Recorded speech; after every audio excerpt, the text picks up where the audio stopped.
ډاکټر صاحب تیر اپیسوډ کې موږ په خواص باندې خبرې وکړې چې کوم خاصیتونه باید یو کس ځان کې راوړي چې هغه دې نه مخکې وغواړي تجار شي یا بزنسمن شي. آیا همدا دي که نه نور هم څه شته دي داسې؟ دقیقاً په دې اړه موږ غواړو حداقل یو سیریز کې دا تشریح کړو که چېرته تاسو غواړئ په ژوند کې بریالي شئ، نه یوازې د بزنس په برخه کې، په هره برخه کې چې تاسو ته ټاکئ، طب دی، هر شی چې دی، تاسو باید حداقل د 8 لغتونو سره داسې اشنا اوسئ لکه دا 8 لغتونه چې ستاسو سکه وي. مونږ 2 سکه ورونه تاسو ته تشریح کړل. لومړی ورور مو د تاسو مینه ده، د چی شي سره مینه لرئ. هغه لومړی ورور مو باید تاسو په هیڅ حالت کې پرې نږدئ. مثلا یو نفر دی د دې سره مینه لري چې دعوتګر اوسي، دی سبا ته ګوري چې د ژورنالستانو دوکان ښه چلیږي، دی نشي کولی چې دعوت پرېږدي لاړ شي ژورنالیزم ته، هغه ورور به دی خپل نه پرېږدي. یا یو نفر دی مینه ده د طبابت سره، ګوري چې د شخصي تجارانو دوکان ښه چلیږي، دی نشي کولی چې خپل طبابت پرېږدي د دې د خاطر چې تجارت کې ډېره ګټه د تجارت ته لاړ شي. لومړی سکه ورور مو هغه شی دی چې تاسو یې په ترسره کولو کې خوند اخلئ. دوم سکه ورور مو سخت کار کول دي. هر څومره که سختۍ راشي، مثلا ملګری به درته زنګ وایي راځه چې لاړ شو چکر ته، ملګری به درته زنګ وایي راځه نن کار پرېږده ځو کیلون وهو، ته به د هغه سکه ورور نه پرېږدې، ته باید سخت کار وکړې. د کیلونو د چکر وهلو وخت هغه وخت را رسېږي چې کله د بریا پورته ورسېدې. نن 2 نور سکه ورونه تاسو ته معرفي کوو چې یو چیلنجز دي، په لار کې تیږي، په لار کې خنډونه، او دوهم یو چې کوم دی هغه په ځان باندې باور دی. او دا دواړه سکه ورونه یو بل سره ډېره نږدې اړیکه لري. که چېرته ته په لار کې خنډ وینې او په ځان باور نه لري، نشي کولی هغه خنډ لرې کړي.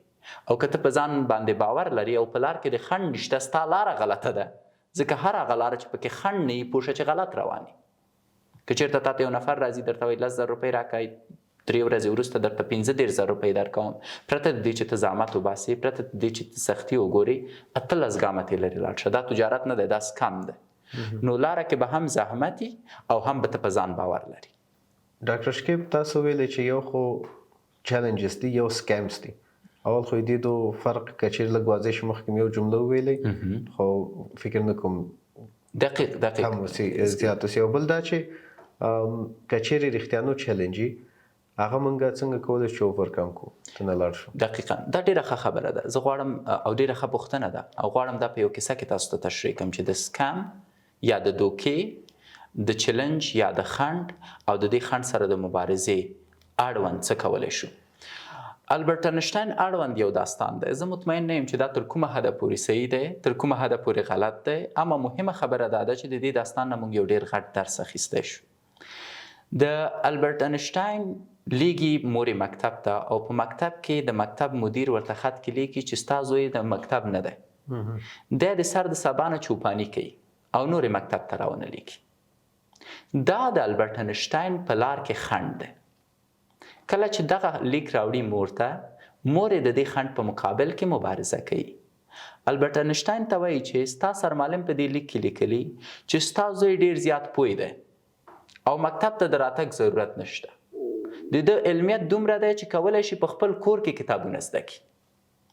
او دا یو اعتماد ورکوي البرټ انشټاین ته چې نن تاسو البرټ انشټاین د نړۍ تر ټولو ستر عالم وینئ. دا هغه لار کې خنډ دی چې د البرټ انشټاین مور د دې لامل شوه چې د البرټ انشټاین د لارې نه یې لرې کړي. اوس سکم چی شه دی؟ د سکم هم یو مثال در کوم، ډېر جالبه مثال در کوم. یو نفر دی ماشوم، دی په مکتب کې شامل شوی دی، یو څو شاګردان راجګېږي، د ده شاته لیکي ایډیټ، احمق، او دی ماشوم د ځان نه خبر نه دی. هر طرف ته چې ځي نور ماشومان ورپورې خاندي.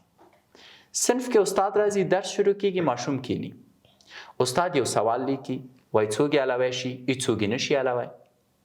دا کوم ماشوم دی چې شاته لیبل ورکول شوی چې ایډیټ، دی لاس پورته کوي، وایي زه یې حلوم، راجګېږي، پوښتنه حل کوي. چې کله پوښتنه حل کوي د استاد د پام کېږي هغه د ایډیټ ورقې ته یا لیبل ته. د ماشوم نه لیبل لرې کوي او شاګردانو ته ډېر ښه درس ورکوي. ورته وایي غوږ شئ شاګردانو، کوم لیبل چې تاسو په ده باندې وهلی، که چېرته ده هلک لیدلی و مخکې د دې نه چې دا سوال زه وکړم، ده دا جرأت نشو کوی چې لاس پورته کړي او وایي چې زه دا حل کوم. نو په یاد مو وي چې نړۍ په موږ مختلف لیبلونه وهلی شي. زه راځم دې خپرونې ته د بي ټو بي خپرونه مخ ته وړم او دا خپرونه خلک ویني ولو یو لړنا کې ولو زما یوټیوب چینل کې په 100 کې 80 نفره کیدای شي زما په اړه منفي نظر راکړي 20 نفره مثبت.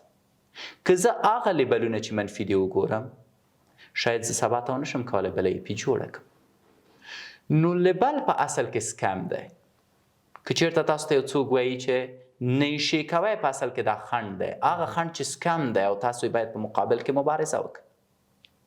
او بله خبره چې ما غوښتله په دې برخه کې واضح کړم هغه د سلف کانفیډنس مسله ده چې زه غواړم په دې اړه بحث وکړم.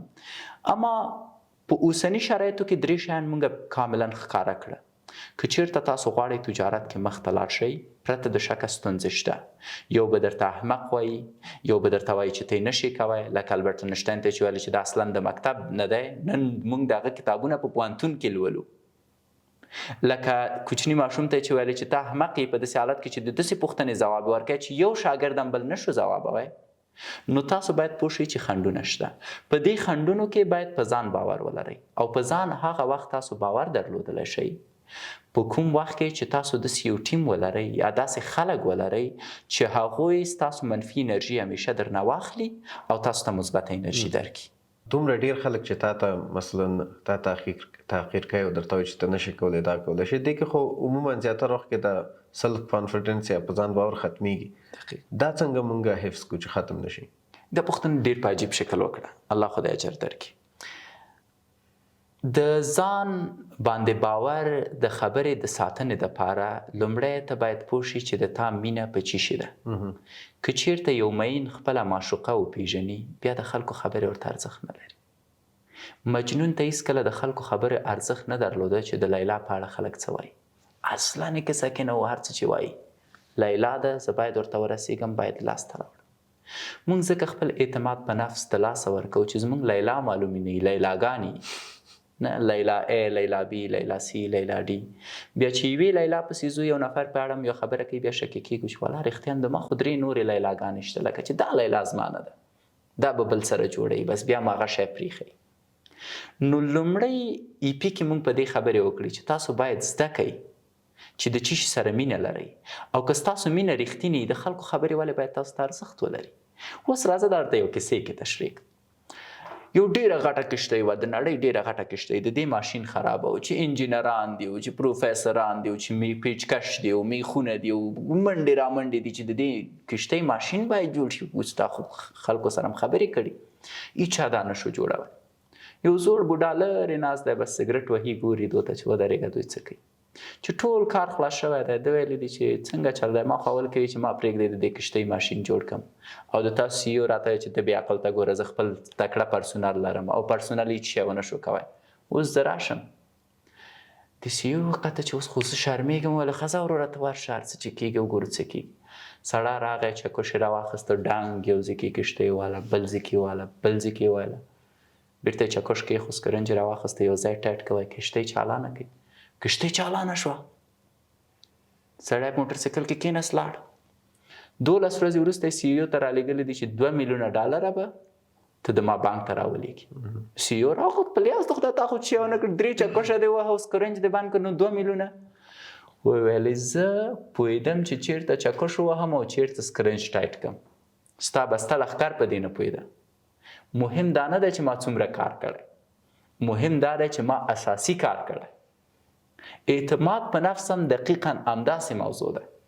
که ته په ځان باور ولري پوهېږي چې چېرته څه وکړي، د خلکو خبرې لکه دا انجینران چې تله وراتله درته مهمې نه دي، ته بېغمه کښېنې، ته پوهېږي چې دا کار د ما نه بغیر څوک نشي کوی، د خلکو خبرې درته ارزښت نه لري. دا یوه موضوع. دویمه موضوع ته یو ټیم ته ضرورت لري او د ټیم د پیدا کولو دپاره زه تاسو ته یو ډېر ساده مثال درکوم. تر اوسه پورې شخصا ما هیڅ هزاره نه دی لیدلی چې خیرات وغواړي. تا لیدلی؟